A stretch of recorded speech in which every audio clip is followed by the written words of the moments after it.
Okay, so I am recording today, just so you know, because James is out, but he'll be back soon. So I just wanted to be able to post the lectures for him. So we're to the next chapter, which is photosynthesis.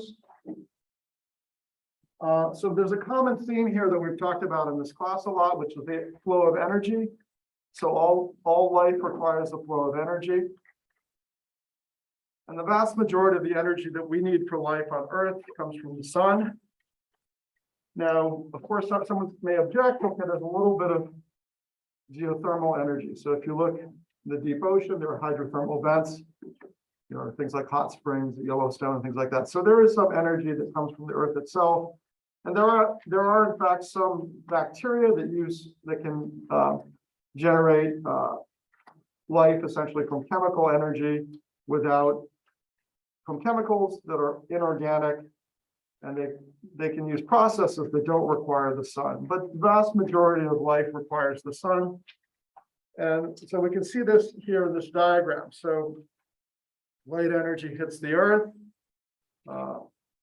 it comes to plants, to algae, and to photosynthesizing bacteria in the ocean. And in these organisms, some of this light energy is converted into chemical energy. So when we talk, what we'll be talking about today is the production of carbohydrates. Specifically, glucose is made. That's the very first product. If you look at plants, glucose is the product that's made from sunlight. And from glucose, we can synthesize other sugars such as fructose. And from there, we can put a glucose together with a fructose, and now we have sucrose, which is your table sugar. And we can also, plants will also be able to synthesize other organic molecules. So this is sort of the basis of everything, right? This is why we're even here, right? Because plants are able to take light energy and convert it to chemical energy, which is useful for us. And here they have a caterpillar. The caterpillar is eating the plant. So it's able to take advantage of the fact that the plant is able to photosynthesize.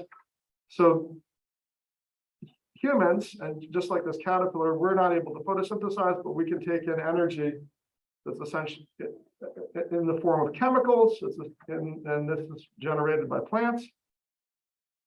Well, of course, we can also eat other animals which have eaten plants and so forth, right? So chemicals pass to organisms that eat the plants.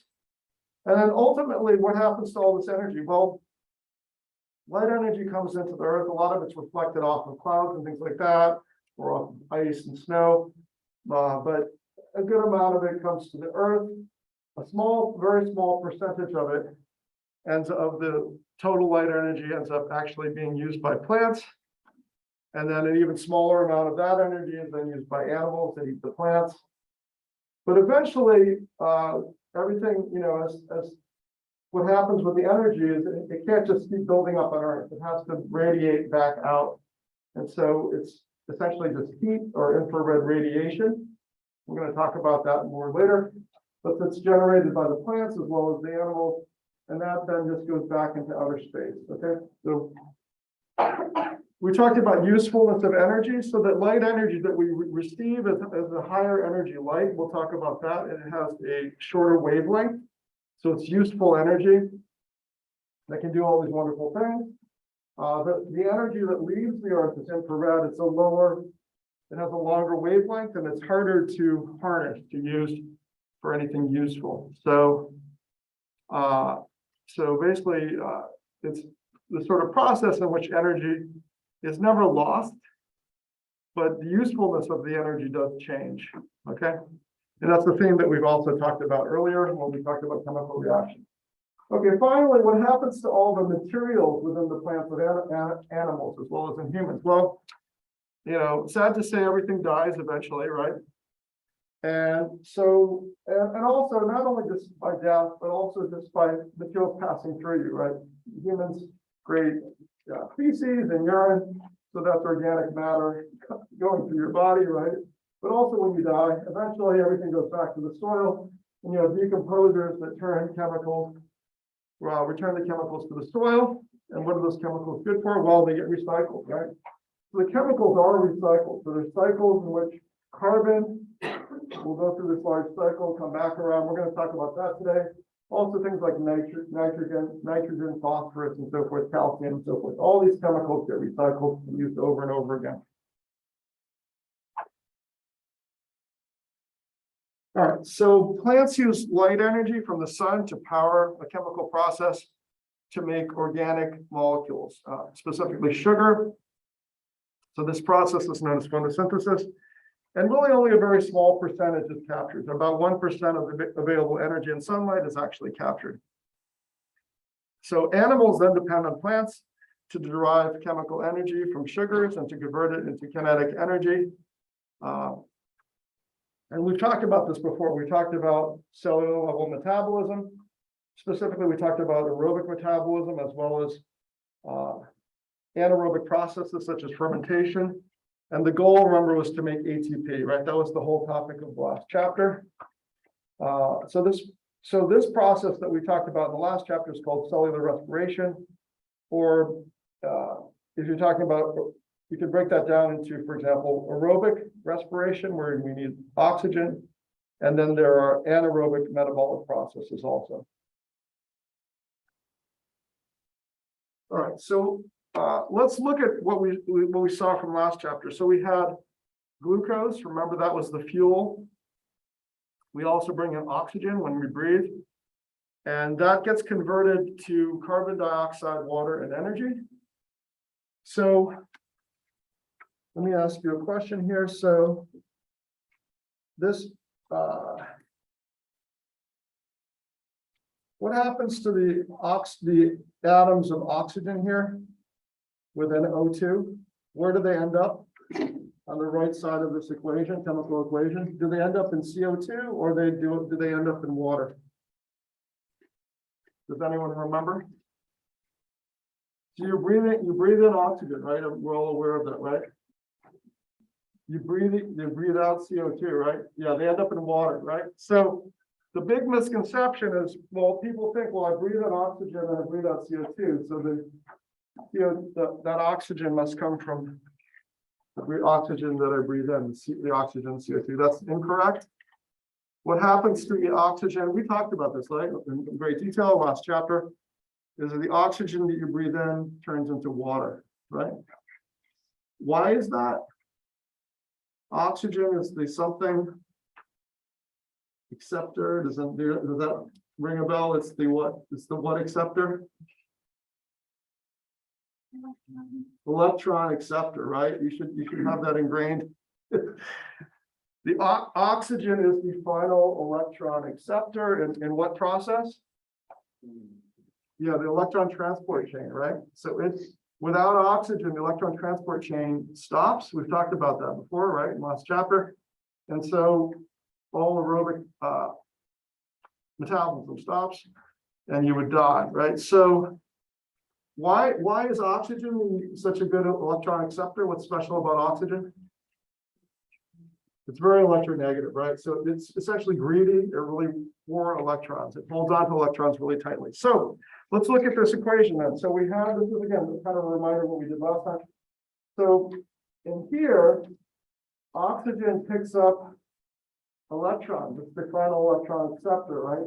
So over here, you have water generated within your cell, as well as respiration. At the same time, the electrons don't just come by themselves. It actually picks up two hydrogen atoms also, right? So that's why you get water. So if oxygen accepts electrons, is it oxidized or reduced? When oxygen accepts electrons, what's the name of that process? It's a reduction, right?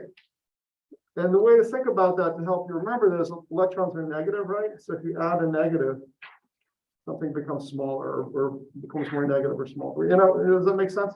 Okay. So that's a reduction. So oxygen becomes reduced, it becomes water.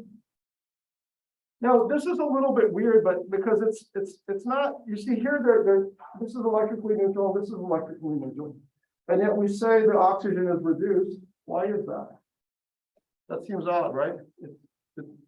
O2 is electrically neutral, H2O is electrically neutral, but what's changed?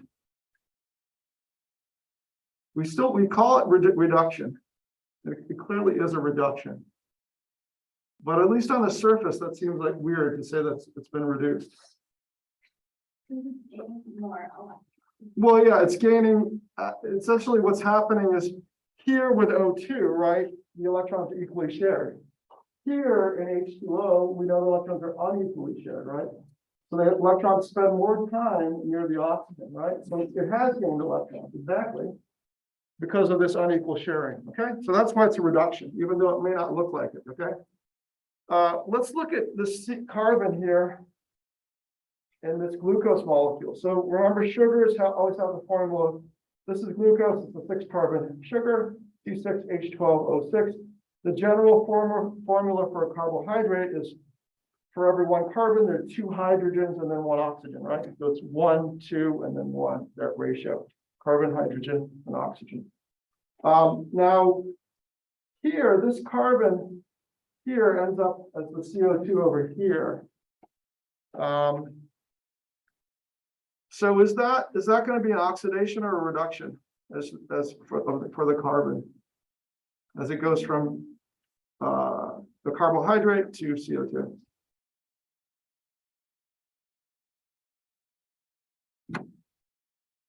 Is that oxidation or reduction? It's actually oxidation, even though it's the same. It's a very similar problem we had with the other one when we looked at oxygen. Not like these are both electrically neutral, right? But it's gained electrons in the sense. It's lost electrons in the sense, so it's been oxidized. The reason is here within a carbohydrate, we have carbon. Definitely there's oxygen here, right? So there's some unequal sharing of electrons here, but within the carbohydrate, carbon and hydrogen are very similar with electronegativity values. So they have more or less equal sharing of electrons, right? But when the carbon is now paired with oxygen, oxygen is more electronegative. So the electrons actually spend a lot more time closer to the oxygens. Therefore, the carbon is essentially effectively lost to some degree of these electrons, right? So carbon is this carbon here has been oxidized when you go from a carbohydrate all the way over to CO2. Okay. So again, this is that was the big theme of last chapter, right? Was this oxidation reduction reaction and how important this is for your life, because what do you need to get for life? You need this ATP, right? That's going to fuel, that's like the cellular currency that helps fuel all these different energetic reactions that happen within your body, such as the synthesis of chemicals, the movement of ions across membranes, muscular contraction, things like that. Okay, so now in this chapter, we're looking at photosynthesis. And what you're going to see is that there's a lot of similarities, but also differences with respiration. So we start here on the left-hand side, we have carbon dioxide, CO2, and then we have water. We add in energy in the form of sun energy, light energy. And then our products are going to be glucose or carbohydrate, and then oxygen, right? So it's essentially kind of the opposite reaction, right? What we're products of respiration are going to be the reactants over here.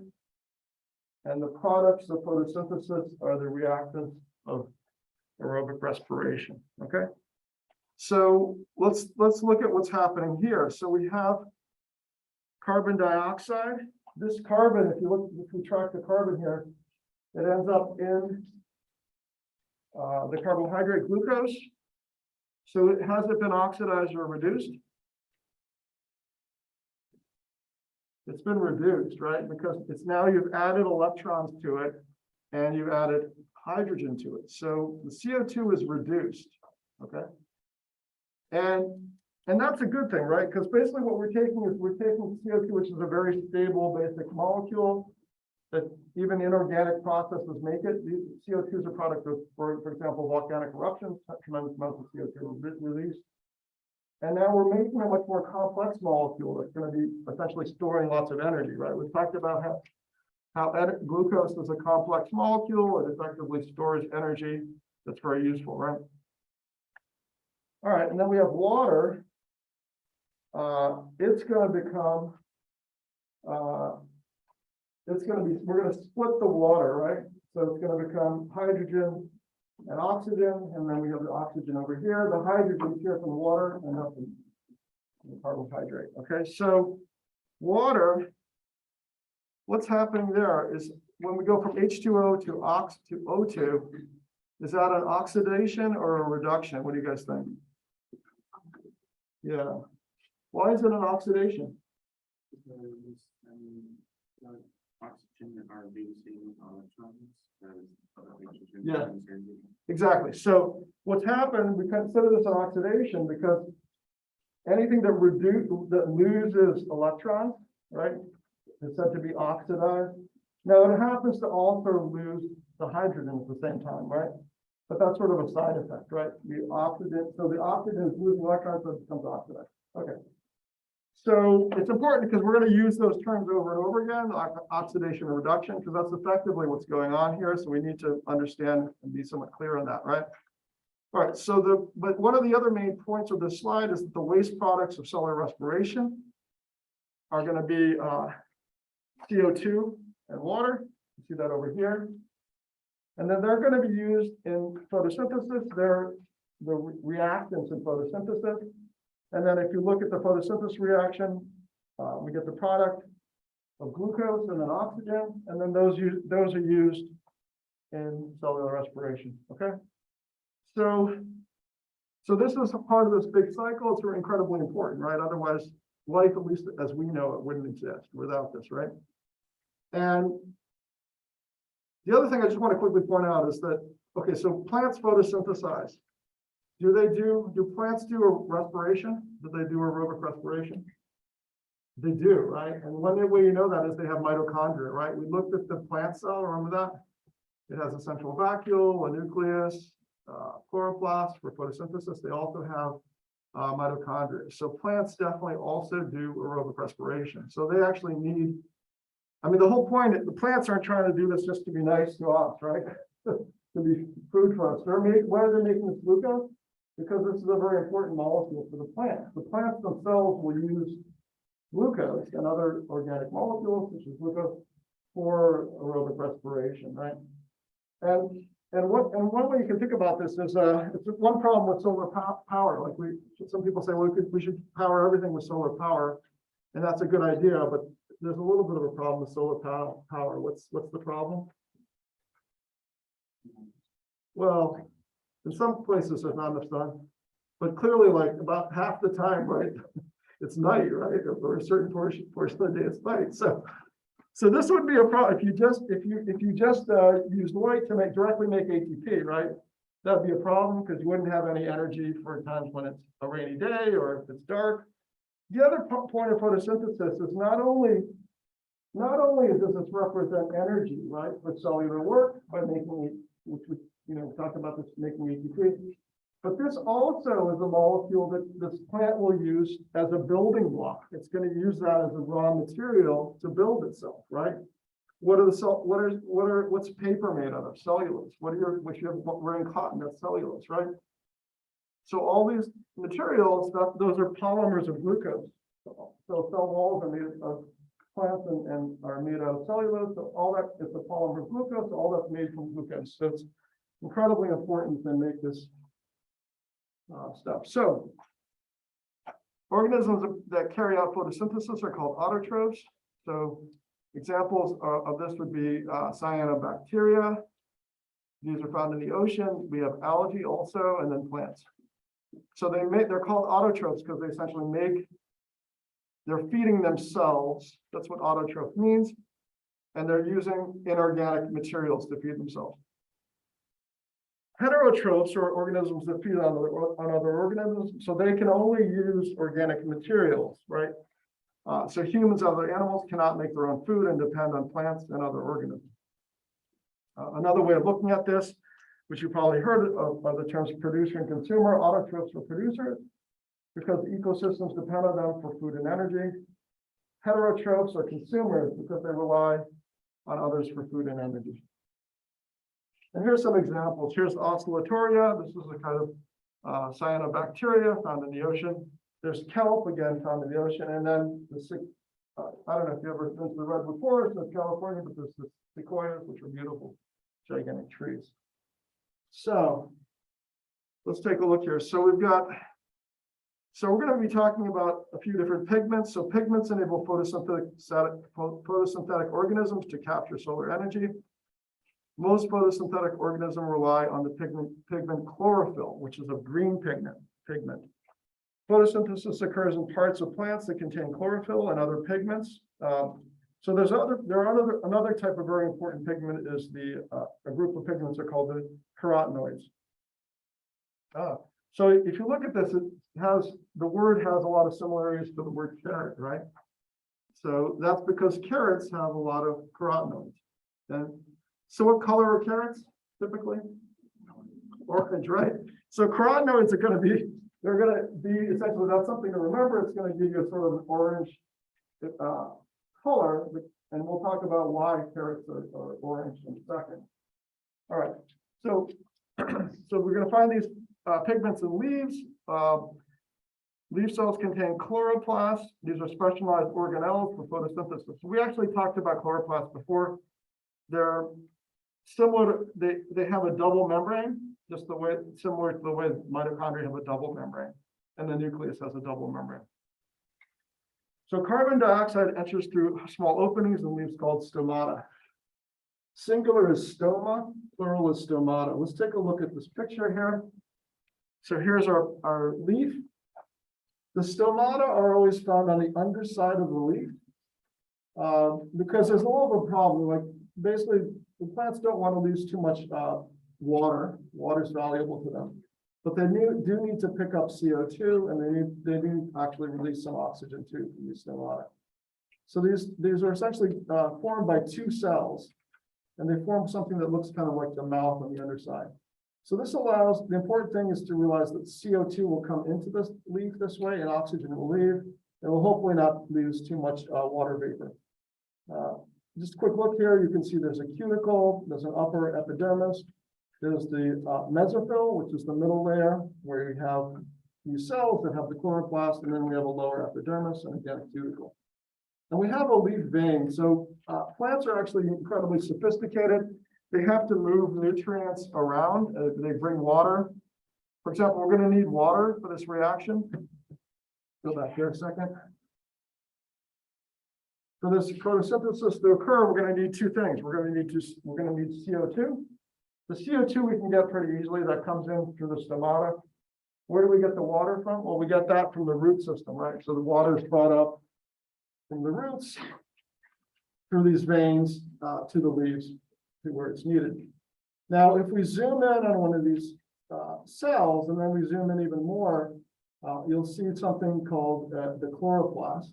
So this is this double membrane organelle. And within each chloroplast, we have a series of sacs. So each sac is called a thylakoid. Okay. So let's draw a sac here. So there's the sac. And that's going to be called a thylakoid. It's not written on here, is it? Okay. And then, oh yeah, it's written down here. We have the thylakoid. Okay, so let's write that out.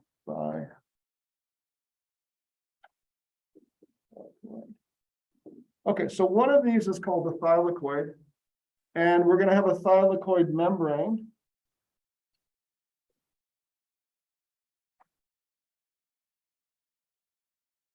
And inside of this, there's going to be a fluid-filled space, and that's the thylakoid space.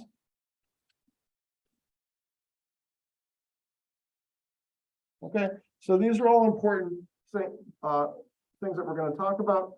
If you look at this picture, the artist has done a great job showing that these thylakoid spaces are all interconnected. So we essentially have thylakoids stacked on top of each other, these sacks stacked on top of each other. When you have a whole stack of these, so I'm just going to draw three. That whole stack is called a granum. So it actually sounds like grain, right? Because literally the anatomists who we're looking at these plants, well, they look like little seeds to them, right? So a stack of seeds, seed-like things, is called a granum. If it's plural, it becomes grana. So you have multiple stacks, so that would be grana. And then what else do I want to talk about? So we've got, yeah, so there's grana, and then, oh, there's channels between the thylakoid membrane, thylakoids. Okay, so there are channels here. So essentially, within the chloroplast, this thylakoid space is continuous between all the different thylakoids. There's even, you see how there's these sort of bridges between the different stacks? So these are all interconnected.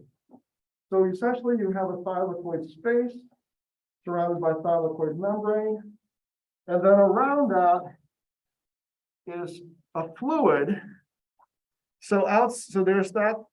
Let me do that in green. It's not actually green, okay, but it's clear. But so this is the fluid that's all within the thylakoid space. I'm just doing green because I'll use another color outside. And then there, outside that, there's another fluid, and this is called the stroma.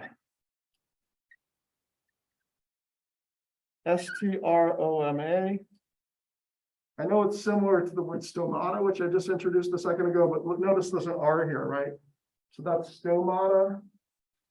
Stoma is singular, stomata is plural. Here it's stroma with an R. Okay, it's a completely different word, although they look similar. Now, this stroma is actually a clear fluid that's found within the chloroplast. So it's essentially all this fluid is inside the chloroplast. You can see the picture. That's not within the thylakoid. Okay, these are important fluids because we're going to be talking about them a lot. So it's good to have some idea of what a thylakoid looks like, the fact that they're in a stack. You have the thylakoid membrane, thylakoid space is within the thylakoids, and then the stroma is the fluid outside. Okay. I think that's it for this. Okay, so we're going to move on.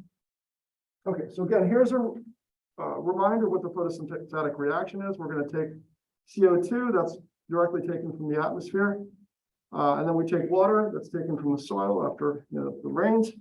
You put in energy, solar energy as an input, and now we're going to get a glucose, essentially, right? A carbohydrate plus oxygen. So the oxygen given off comes from water being oxidized. Okay, so early on, we didn't really know, like, you see there's oxygen within CO2, right? So it was a reasonable question to ask when the plant generates oxygen, which oxygen is it? Is it the oxygen within water, or is it the oxygen within CO2? So experiments were done, many years ago, and what they did is you used an isotope of oxygen, and they essentially put it so they could either make it CO2 with the isotope of oxygen or water with the isotope of oxygen. And the only time you would get this isotope of oxygen out as oxygen gas was if the isotope was put into the water, right? So they were essentially able to trace what was happening. So we know now that the oxygen given off comes from water, okay? And so we're going to talk about that. That's a big thing that happens within photosynthesis is the water is essentially going to be split or lysed into oxygen and hydrogen. Okay. All right. So, and CO2 is reduced. It gains hydrogen atoms and becomes carbohydrate, right? So again, it gains electrons because here it's very unequally sharing oxygen, electrons with the oxygen. Oxygen really holding on to the electrons within CO2 much more strongly than this carbon. But now within carbohydrate, there's much more equal sharing of electrons between carbon and hydrogen. So carbon is reduced. Okay. Energy from the sun drives these reactions. Okay. So there are going to be two sets of reactions that we're going to go into. The first reaction is photosynthesis. Well, let's break the word photosynthesis into two parts. Photo refers to light, like you think of photography, things like that. So this is going to refer to the capturing of solar energy. That's essentially the first reaction, which is right down here. It's called a light reaction. It's a light-dependent reaction. That's what we're going to talk about first. But then the second part of photosynthesis is for synthesis. So synthesis, it literally means to put together, right? If someone gives you a bunch of information and you synthesize that information into a coherent essay or talk or something like that, that's a synthesis, right? Putting things together. So in this case, synthesis refers to producing carbohydrate. We're putting the raw elements together to make carbohydrate. Now this and the synthesis refers to the second is down here. It's the second set of reactions, which are the Kelvin reactions. These are said to be light independent. In other words, the Kelvin reactions don't need light. They're occurring within the plant leaf, so there is light, but it's not dependent on light. Okay. Now, there's something else we're going to talk about, which is down here at the bottom, which is nicotinamide, adenine dinucleotide phosphate, NADP, and then ATP. So these are two very important molecules we're going to be talking about. So we've talked about ATP before, right? So it's the energy currency of cells. So we've talked about that a lot. That doesn't really need an introduction, but NADPH, NADP, you haven't seen before. But does it look similar to anything you've seen from the last chapter? It does, right? There was NAD, which became, it would accept 2 electrons and become NADH. Remember that? So when we're harvesting energy from glucose molecules, we have this molecule acting as a kind of shuttle. This is going to be the same thing. So NADP, you can notice this, it's an ion, can gain an electron, it would become NADP without the positive, and then it can gain another electron and a hydrogen, so it will become NADPH. Okay, so we'll talk about that more in a second. So it's going to be one of these shuttles for electrons. Okay, let's talk about where these reactions occur. So the light reactions occur in the thylakoid membranes. So that's drawn here. The light, there's going to be proteins and things like that and pigments within the thylakoid membranes that are going to be involved in light reactions. It's going to require solar energy and water. And we're going to produce oxygen, ATP, and NADPH. So again, NADP it will gain 2 electrons, will accept 2 electrons and become NADPH. And remember, these represent, if you look at when you make ATP, you're making from ADP and inorganic phosphates. You're essentially gaining energy, right? That's a good thing. You're harvesting energy. And when you take NADP and it becomes NADPH, you're harvesting electrons, which represent energy, right? Just like we did when we talked about aerobic metabolism, right? So that all occurs within the thylakoid membranes. The second part is the Kelvin reaction, where that's the light independent reaction. It doesn't require light.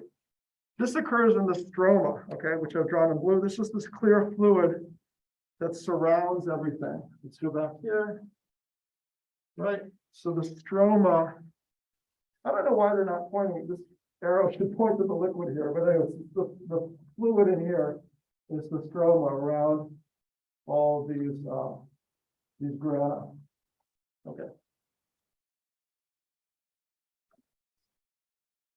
All right, so we've got the Kelvin cycle occurs within the stroma. Now, to synthesize something, if you're going to have to put things together, so if you're putting things together, is that going to typically be an exergonic or an endergonic reaction when you put something together? Endergonic, right? Think about this, like you go to IKEA and you get something, right? It's like a dresser or a drawer or something like that, and you're like, okay, now I'm going to put it together, right? Does that take energy or not? It does take some energy. You have to look at the diagrams, you know, figure out what the Swedish person is doing, how they're putting together. So there's some thought going into it. You put it together wrong the first time, then you put it together right eventually. So all that's energy, right? You're putting something together. You're synthesizing a piece of IKEA furniture. Here, we're going to be putting together things to synthesize carbohydrate. That's going to take energy. But we do have energy here, right? We're going to have ATP, that's energy, cellular currency for energy. And then we have this NADPH, which has 2 electrons, right? So that essentially also represents energy. Now we're also going to need some raw material, and that's going to be the CO2, which is found in the atmosphere as the raw material to work with, right? So the Calvin cycle will produce carbohydrate. So we're building, right? We're synthesizing. We're going from a very simple, very stable molecule to a much more complex molecule, which is going to be glucose. And here you can see we have the general formula for carbohydrates. C1H2O1, right? That's just giving you the general idea what a carbohydrate is, and that you always have that ratio of carbon to hydrogen and oxygen. The ATP will be the energy, and that will be used up, which has through hydraulic. It's going to be hydrolyzed. You know, ADP, adenosine diphosphate, and inorganic phosphate, and then NADPH will give up its 2 electrons and it will become NADP. Okay. So here's a really, I actually really like this picture because it's a really nice overview to help you keep all this straight. Because I know there's a lot and it's pretty confusing. So we have the light reactions that's occurring within the thylakoid membranes. What do the light reactions need? Well, they're going to need water, right? That comes from the roots. It's brought up through the veins of the leaves and so forth to these cells. They're going to, as a byproduct, will be generating oxygen, okay? So that's sort of the waste, in a sense, here of the light reaction.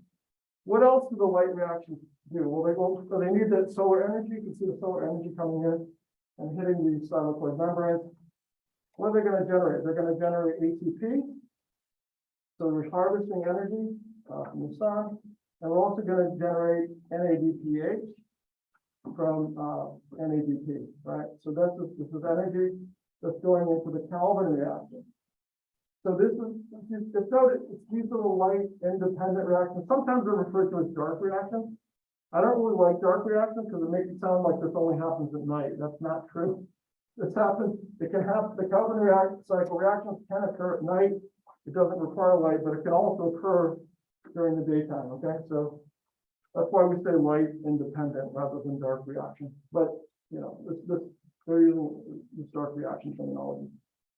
So we're going to take in this energy and we're going to do synthesis, right? Again, like putting together our IKEA furniture. And here's the parts, right? The CO2 is the part that comes in here. Right, and what do we get out? We get a nice, beautiful chair or dresser door or whatever we got from IKEA. In this case, we've got carbohydrate, right? So it's C1H2O1. Okay, so that's just your general formula for carbohydrate, but it's actually going to be glucose. Is what we're going to get out. Now, if we use up the energy in ATP, what it will become? It will become ADP plus inorganic phosphate, which is CO4. And the NADPH will give up its 2 electrons and 1 hydrogen, and it becomes NADP. Okay, so that's a really good summary of everything that we need to understand here. Okay, so we're gonna now talk a little bit about light, which is of course required for photosynthesis. So light this basically comes in packets, which are called photons, which you've probably heard of, right? Now, these photons can have different levels of energy. So the light that we're familiar with is called visible light. And it's more or less sort of in the middle of the range of wavelengths. But The sun is generally always producing lots of a huge range of photons with different energies. So the very highest energy rays are generated by the sun would be gamma rays. And these have very, very short wavelength. So you can see there's a scale here. So we have 0.001 nanometers. Does anyone remember what nano means? Yeah, 10 to the negative ninth, right? In other words, 1 billionth, right? So just a quick reminder, so milli is what? 10 to the negative 3 or 1,000th. Micro is what? 10 to the negative 6. And micro is, so we have milli, that's 10 to the negative 3, right? Or 1,000th. We have for micro, we use the Greek letter mu. It looks kind of like a U, but it's not. And then for nano, which is 10 to the negative 9th, we use an N, right? All right. So it's essentially telling us the length of the wave of light. So gamma rays, then we have X-rays. You guys are familiar, probably had X-rays, right, in the past. So with X-rays, they have also a lot of energy because they have a short wavelength. Finally, we get into UV light. You're familiar with UV radiation. It's hitting the Earth all the time. On a really sunny day, you need to put on sunblock or some sort of hat or something to protect yourself, right? Then we get into the visible light. This is light we can see. It ranges from violet to indigo to blue, to green to yellow to orange, and then to red. And eventually you get to such a deep red that you can't see it anymore. That's called infrared radiation. Some animals, like certain pit vipers, like the rattlesnake, can actually see into infrared, and they use it for hunting mice and things like that, but we cannot see infrared. In fact, on the other extreme, you have insects that can see into the ultraviolet. Bees, for example, can see lots of details in flowers that we can't see. So infrared now is still light, but it's kind of like for us, if you go to Amazon or wherever you buy stuff, can you buy an infrared lamp? Yes, you can. Have you seen these things? No? Like there's a lot of heaters, like space heaters that are just infrared lamps. So they're just shooting out heat, okay? People also use them for like, if you have muscles and stuff like that need some heat, you can get one of these lamps to it feels good. So essentially it's heat, right? So photons that you can't really see, but you can use to heat and so forth. So actually, if you have a fire, that's got a ton of infrared heat. Actually, any old incandescent bulb, if you put your hand up near it, there's a ton of heat coming off. What are you feeling? You're feeling infrared photons. Okay, so that's heat energy. Then we have microwaves. So microwaves, we have radar and microwaves. These are kind of similar. They have a wavelength of about 1 meter. So that's pretty big. You know, it's roughly 3 feet long. That's one wavelength. It's very long, but it's still got enough energy. If you pump enough microwaves into your food, what happens? It heats up, right? So there's still some energy there. And then finally, these are still photons. You have FM and AM radio, and these have extremely long wavelengths of like roughly 100 meters or so. Okay. All right, so that's the full range. Now, so the sun is actually emitting this whole full range actually at us all the time, but we're kind of lucky because most of it gets absorbed, and most of the light that hits the Earth is kind of in a narrow band. It's certainly all the visible light, but a little bit of UV light and also some infrared. So most of the other stuff hits the Earth, but then it gets absorbed, so it doesn't really affect us so much. Okay, so the possible range of energy levels is represented by electromagnetic spectrum. The visible light spectrum for the human eye, the retina, we have pigments in our eye that can absorb range from 380 to 750. You don't have to know these numbers, but this is relatively small range that we can see. Okay. So colors of the visible range start from violet, the shortest wavelength. It has the highest energy.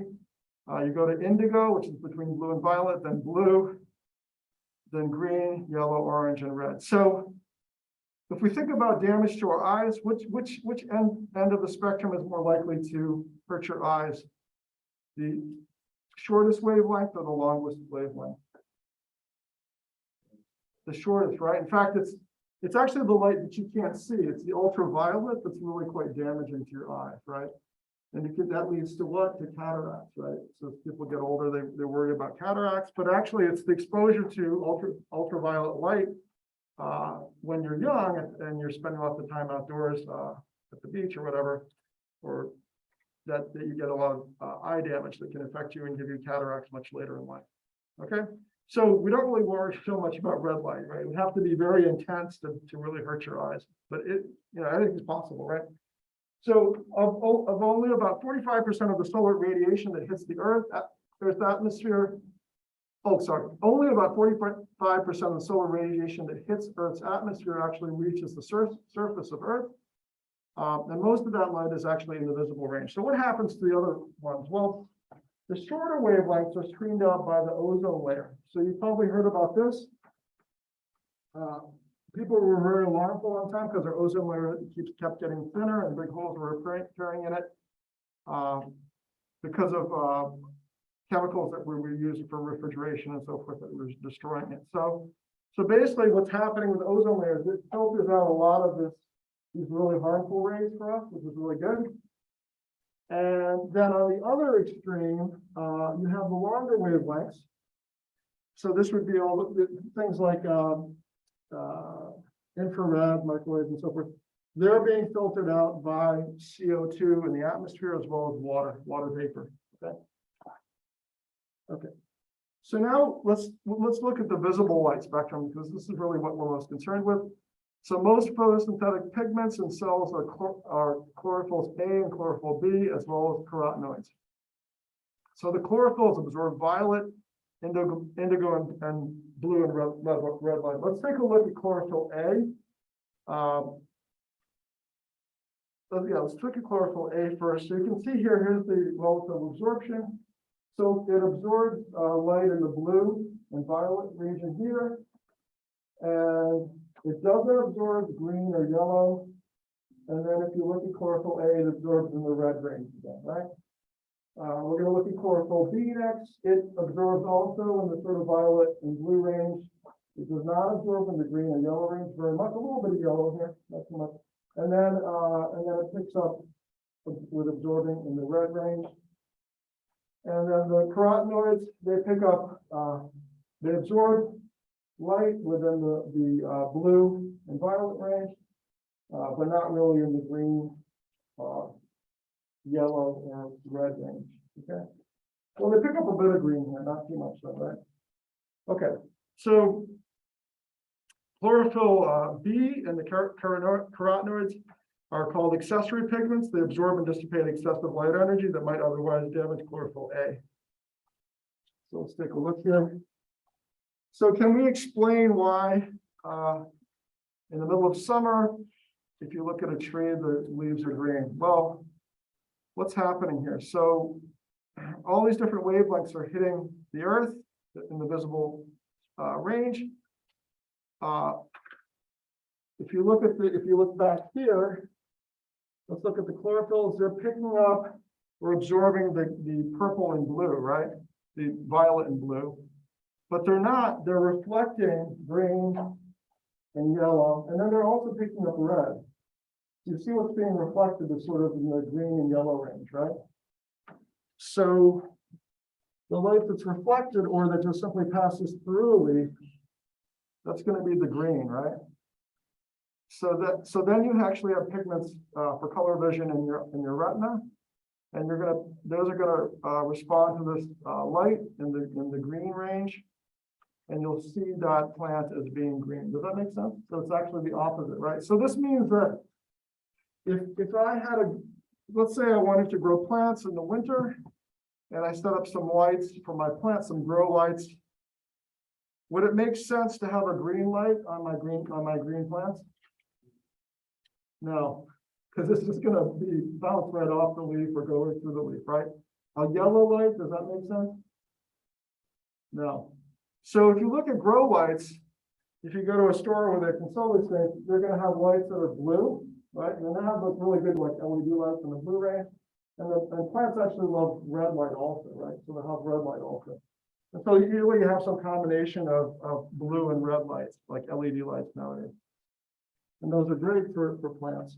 Okay. And okay, let's think about this one. What about it's fall now, right? So chlorophyll gets broken down during the fall, and you have this spectacular colors from the fall foliage.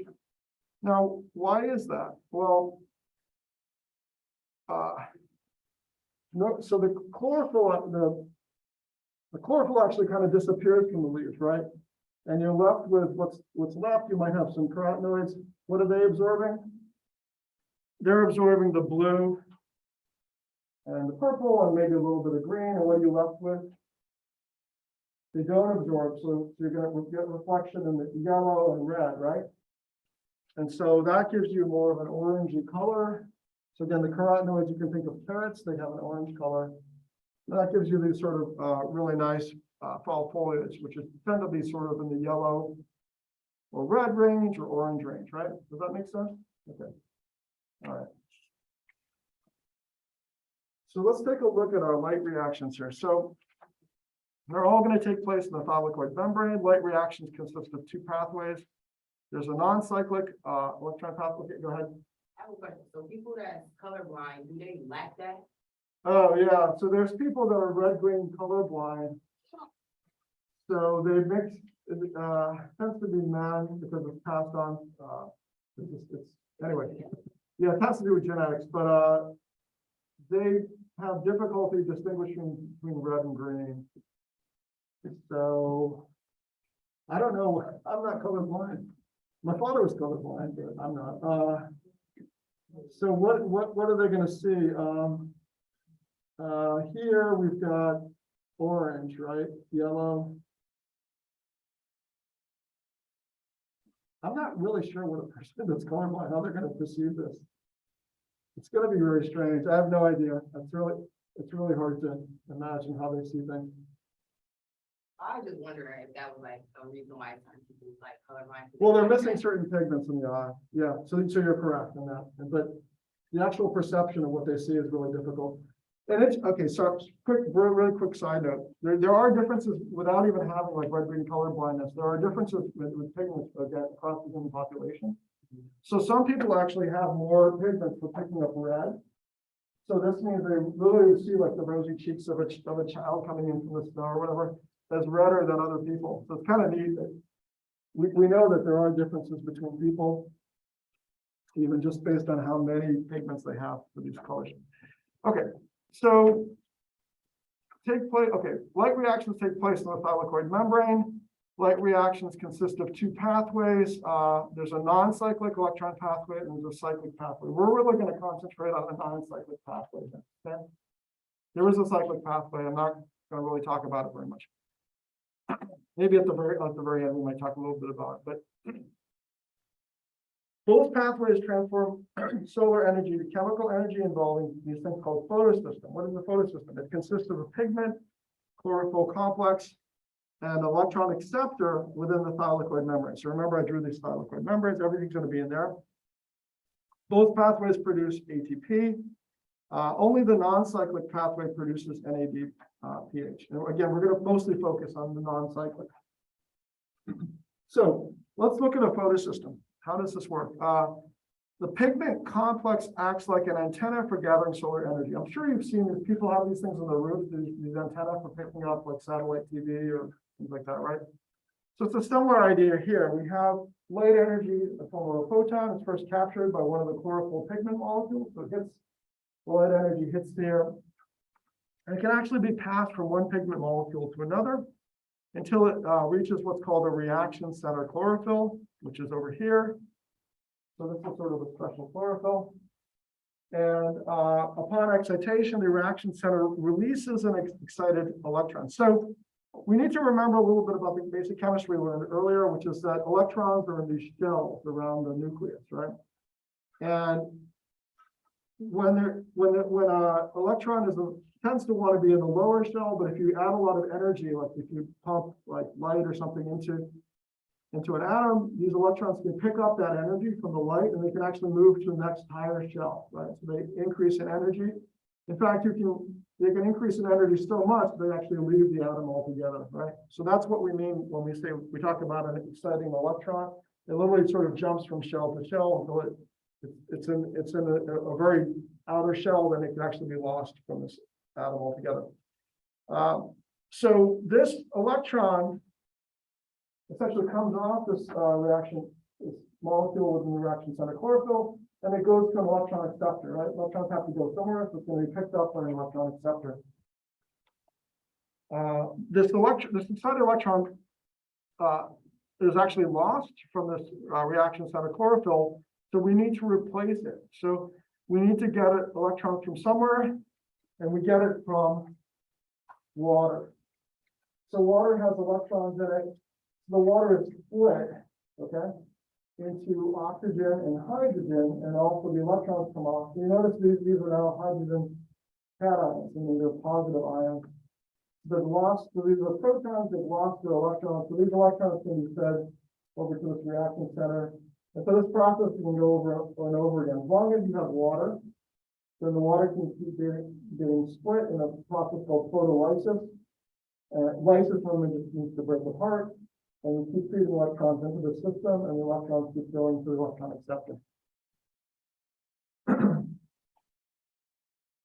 Okay, let's take a look at this video.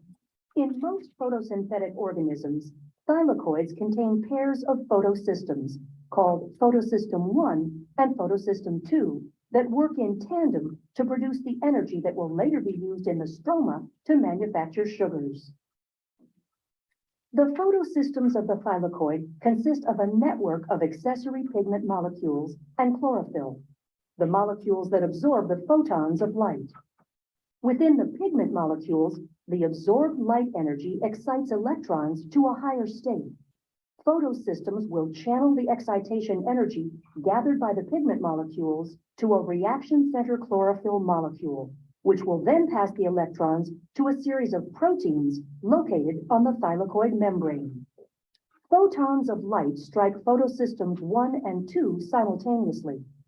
We will examine what happens with the photons striking photosystem 2 first. The energized electrons are passed from the reaction center of photosystem 2 to an electron transport chain. The electrons lost by photosystem 2 are replaced by a process called photolysis, which involves the oxidation of a water molecule producing free electrons and oxygen gas. While this oxygen gas is a byproduct of photosynthesis, it is an important input to the cellular respiration pathways. As electrons pass through the electron transport chain, the energy from the electron is used to pump hydrogen ions from the stroma to the thylakoid, creating a concentration gradient. This gradient powers a protein called ATP synthase, which phosphorylates ADP to form ATP. The low-energy electrons leaving photosystem 2 are shuttled to photosystem 1. Within photosystem 1, low-energy electrons are re-energized and are passed through an electron transport chain where they are used to reduce the electron carrier NADP+ to NADPH.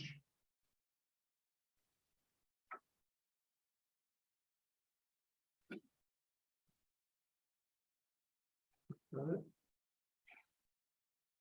All right. So, In yeah, most well, photosynthetic oh, stop. All right. So, okay, so the non-cyclic electron pathway is named non-cyclic because electron flow is traced from water to NADP. So basically what happens is electrons are, we have the photolysis in which the water is split. We derive the hydrogen there, we get the oxygen, and then we also get electrons. And those electrons get fed into the system, and the electrons end up being added to NADP, which becomes NADPH, right? So So that's non-cyclic because it's sort of linear, right? Everything's in a line and eventually you get to NADP, electrons being transferred to NADP. So this system, as you can see in the video, it uses two photosystems, photosystems 1 and 2. So you notice that the video started with what happened in photosystem 2, and then we talked about the electrons being transferred to photosystem 1. The reason for this is, of course, just historically, they first discovered photosystem 1, and then after that, they found photosystem 2. So that's why they're sort of in reverse order, okay? So, and the way this pathway works, we actually start with photosystem 2, and then from there, electrons are transferred to photosystem 1. So everything's a little bit backwards, but that's just based on the history. So everything begins with photosystem 2. Photosystem 2 would start working without the replacement of electrons provided by splitting of water with this photolysis. This process releases oxygen into the atmosphere, which benefits all organisms that use O2. Now the hydrogen ion, so we saw that we have these photosystem 2 here. All right, PS2 here. And what we ended up with, the water was split. And that actually donated, because of that, you end up with some hydrogen ions within the thylakoid space, okay? So that's actually good because we're going to have an ion gradient, which have more hydrogen ions inside the thylakoid space compared to the stroma. Remember, the stroma is the clear fluid outside of the thylakoids, okay? So that contributes to this hydrogen ion gradient, which is important for making ATP. Okay, so in PS2, the electron acceptor receives energized electrons from the reaction center. It sends those electrons down an electron transport chain, a series of electron carriers embedded in the thylakoid membrane that passes electrons from one to another. So let's take a look at this picture. So here's a picture of what's going on here. We have photosystem 2. It receives light energy. The energy is transferred to the reaction center. An electron is energized. It goes to an electron acceptor. And you can think of this as now just being shown sort of schematically, showing that, hey, it's now this electron is energized. The electron then gets passed down from one molecule to another within the electron transport chain, very similar to what happened in the mitochondria.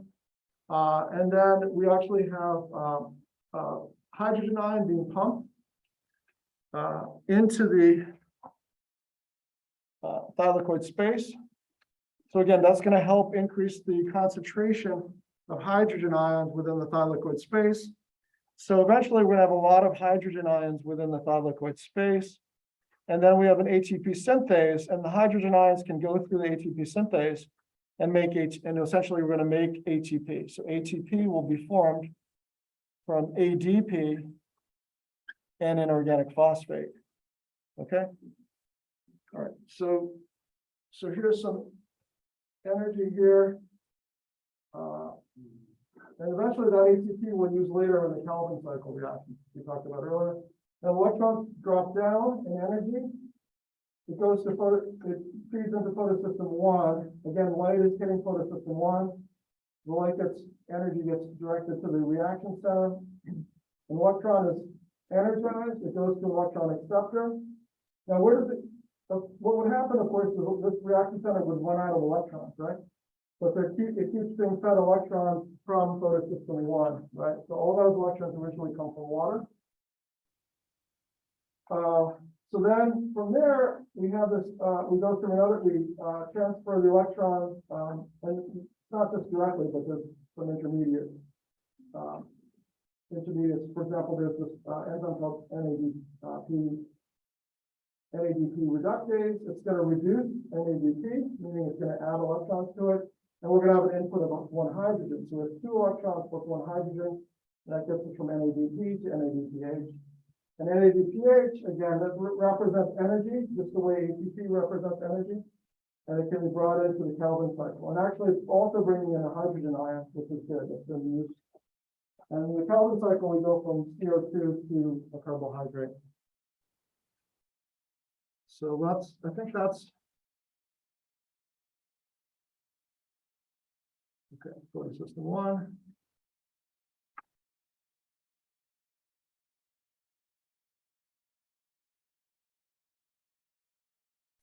I think I covered everything there. Okay, so here's just an analogy here. So here's this hard hat analogy of excitation of electrons by the photosystem. So we have some photons. They're actually involved in the water splitting here. We have electrons being moved up in photosystem 2.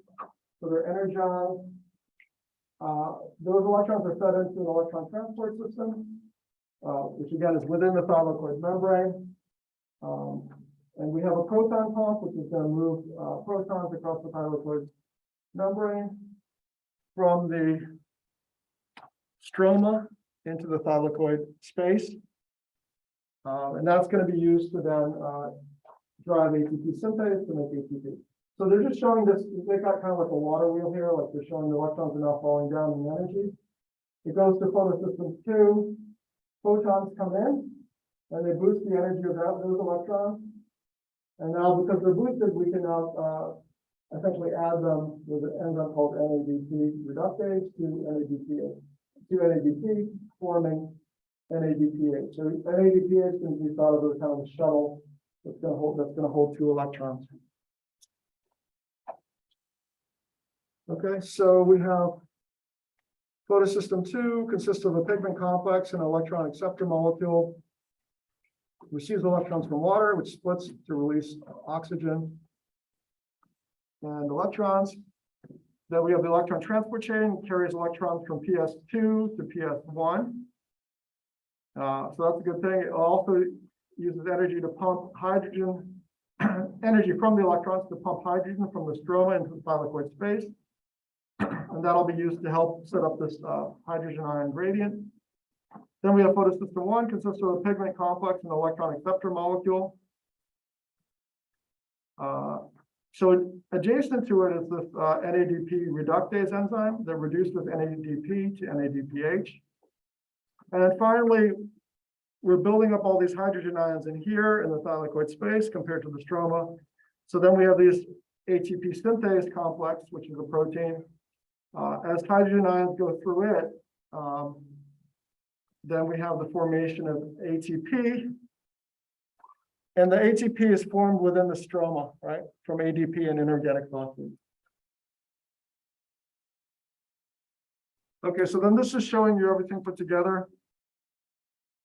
We have light coming into photosystem 2. We have the breaking of water to form hydrogen ions. We're getting the electrons. They're going into the electron transport chain. And here we have, so they're moving down in energy. And what they're showing you here is that within the electron transport chain, we have some proteins that are actually going to be able to, that are proton pumps. They're going to be able to move hydrogen into the thylakoid space. Electrons end up finally at photosystem 1, so they're lower in energy. Photons hit photosystem 1, and the electrons are boosted again. Then you have this physical connection to NADP reductase. So these electrons are now added to NADP. And you have hydrogen ions out here in the stroma also, and then you get NADPH. And over here, remember we're building up hydrogen ions both because we split water and also because of the pumping action within this electron transport chain. So now we've got a high concentration of hydrogen ions within the thylakoid space at a lower concentration in the stroma. So there's a concentration gradient and there's also an electrical gradient. So what kind of gradient combines both? A concentration gradient and a electrical gradient. Yeah, so it's called an electrochemical gradient, right? So these hydrogen ions will want in quotes to move down their concentration gradient. They're also positively charged. They're repelled by the positive charges of these other ions, and they're attracted to negative ions over here in the stroma. So they really essentially, again, want, in quotes, to move through this ATP synthase. And as they move through the ATP synthase, it actually turns, and that mechanical energy is a part of it turns, and that mechanical energy, as we saw last time, right, is used then to create ATP from ADP and inorganic phosphate. And So this may, whoops. Let me get out of here for a second. So if you look at this should all kind of be somewhat similar. So this is what we saw last time when we looked at aerobic respiration, right? So a lot of the elements of this are very similar. You can see with aerobic respiration, we feed electrons into a system. The electrons are used to do what? They're used to pump hydrogen ions. So we build up a gradient of hydrogen ions, right? So we have a strong electrochemical gradient. The hydrogen ions move through ATP synthase, and then we form ATP, which then is able to leave the matrix of the mitochondria through channels, and that gives us our ATP within our cells, okay? So there's a lot of similarities between aerobic respiration and photosynthesis. Oh, and then there's another term here, right here. When you generate ATP using an electrochemical gradient, the term for that is chemiosmosis. Okay. So the thylakoid space acts as a reservoir for hydrogen ions from water being split within the thylakoid space. Hydrogen ions are also pumped by the electron transport chain. More hydrogen ions in thylakoid space. And the stroma creates this electrochemical gradient. Hydrogen ions then flow through ATP synthase down this concentration gradient. And then we get the formation of ATP within the stroma. And then this energy from this flow powers the ATP by this process called chemiosmosis. Okay, so that brings us to the Calvin cycle, which we'll do next time, okay?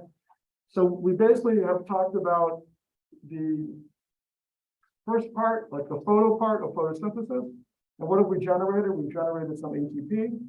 And we also have some electrons, which are attached to NADP, which is now NADPH, right? So it's getting 2 electrons. So those are going to be the raw ingredients that are now going to go into the Calvin cycle. Okay, so we'll pick up there next time.